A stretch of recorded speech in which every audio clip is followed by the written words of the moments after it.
What's up, everybody? My name is D-Rock, and today we're going to talk about a genre called Colorbass, or future Riddim, or melodic future dubstep something or other. Basically, it's like melodic dubstep, but it's got these cool different overtones compared to what you'd have in like chill step, for example. It's this cool vocody, weird overtone resonating thing, and I'm going to show you how I make some of it in Reason. So to give you an idea of what we'll be making today, it'll be something kind of like this.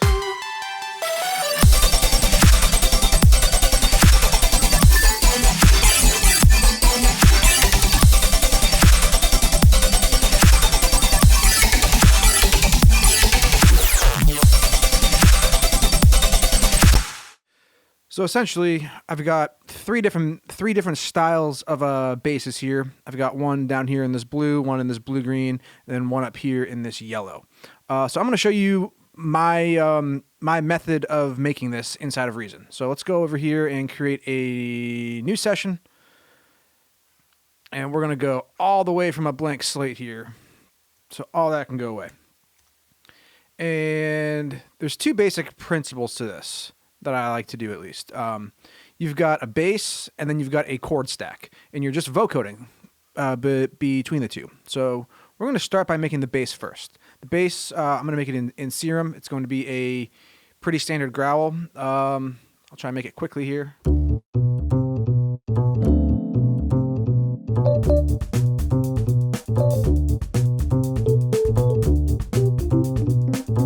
And there we go. We've got ourselves a growl. Cool. So like I said, we're going to use this as like our modulator for a vocoder. So I'm going to grab another instance of Serum here. And we're just going to keep this as the initialized patch. Cool. And I'm going to grab a vocoder. So effects, the built-in devices, and where are you? Vocoder. And we hear a whole bunch of nothing, obviously. So the reason being is that we need to add a modulator input. And for this instance, our modulator is going to be our growl bass here. So we can take the direct out and go into our modulator. So now let me write some chords and notes in here because I can't play both of these at the same time. It'd be kind of a cool trick if you could, though. So I'll do like an E minor chord. I don't know, like that. Boom, boom, boom. That. It's kind of weird doing it without hearing it. And I want the fifth. What is that? That. Is that right? Yeah. Nope, that's the fifth. So, okay. And then we'll need the bass to do something here. There we go. So right off the bat, we're starting to get that kind of sound, which is simply this growl bass vocoding these chords.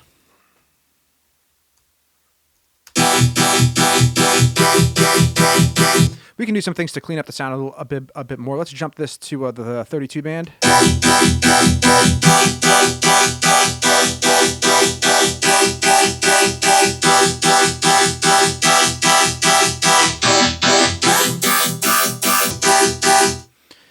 So now, like I said, this is just the basic patch so far. We can start now shaping the sound a lot more by changing this. So if we make kind of a super saw type of thing, bring that an octave up, and then that. We can also bring down the wet, dry. That way we're getting some of this original clean bass coming through. Now, if you're going to do that, I would highly recommend squashing it together a little bit more.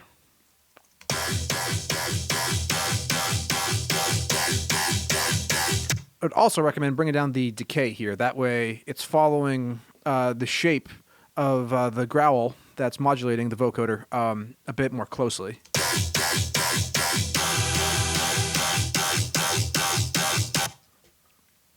So yeah, that's like the main part of it. And now we can get a little bit more creative by stacking more things into this vocoder. For example, using a vocal. So my coworker Andy, she sang something for me a while back. I know it's an E, so I'm just going to grab one section of it, like right here, I think I like, right? I want you to know. That'll work. Cool. So I'm going to take this and make it into something here. What am I going to do with it? I'm going to do some processing with it, so I'm going to do a tune. Where is it? Auto tuner Neptune. Like I said, we're doing this in E, so G major will work, and then I'll just give this some like some modulation shenanigans and crush it together and stuff like that, and cut out the lows.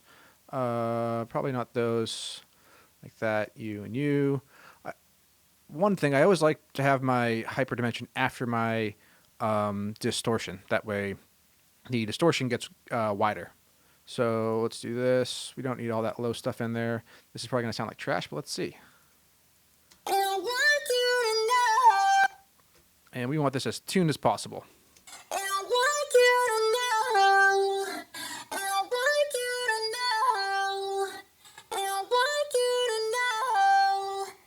That works. Cool. So now we're going to feed this vocal into the vocoder as well. So we can do that by creating a utility in the 6x2 mixer. So rather than having this instance of Serum go directly into our vocoder, we're going to have it go into the line mixer, and then the line mixer can go into the vocoder. That way we can mix it with that, and we get something like this.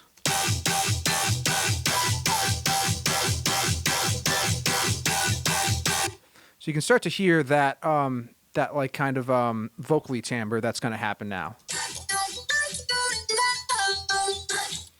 Now, personally, what I like to do over my day and a half of experimenting is change it to the all-around pitch type and then transpose it down an octave.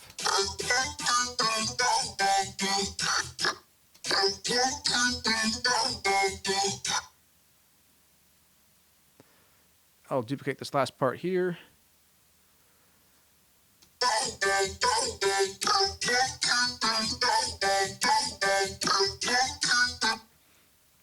And let's just mix this in a little bit tighter now.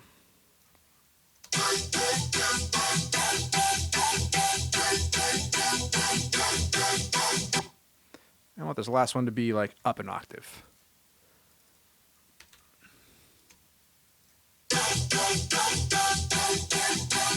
So you can basically do some like fun vocal chops right here to feed into your vocoder to make a brand new timbre that you wouldn't have had before.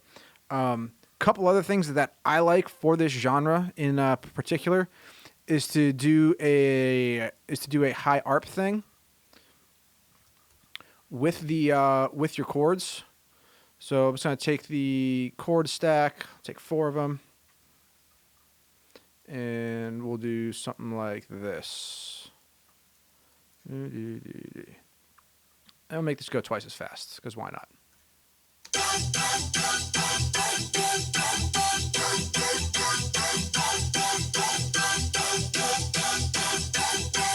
So you can hear that adds that kind of extra layer of like sparkling.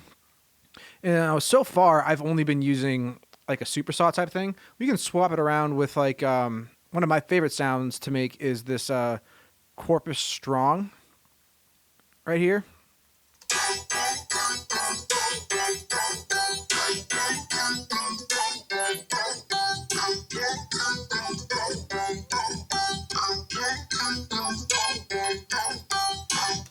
Specifically with that with the random grain harmonic generator as well as the spectral filter, because you get these super cool like bell overtones. And if we like combine that with a saw wave too,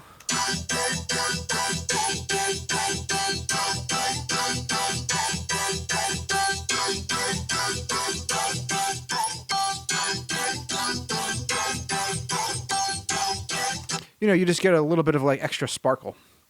And then beyond having like the vocoder in there, we can import like a melodic, or the vocal in there, we can import like a melodic loop, or I don't know, what's something. Let's try something weird here. Like let's grab let's grab some of my weird glitches.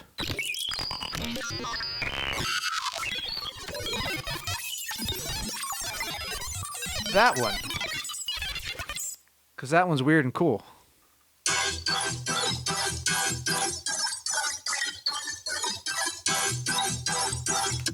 Really weird. But yeah, that's kind of like my approach to making this color bass genre. Hope you learned something from this. Like I said, I've seen a bunch of these tutorials already, but none specific to Reason. So hopefully this will help my fellow Reason users kind of dive into this genre and experiments and make some cool, fun music. And hopefully you can keep your sessions more organized than mine. But yeah, that's it. If you have any questions, feel free to drop a comment or shoot me a message on like SoundCloud or Facebook. Otherwise, I will catch you next time.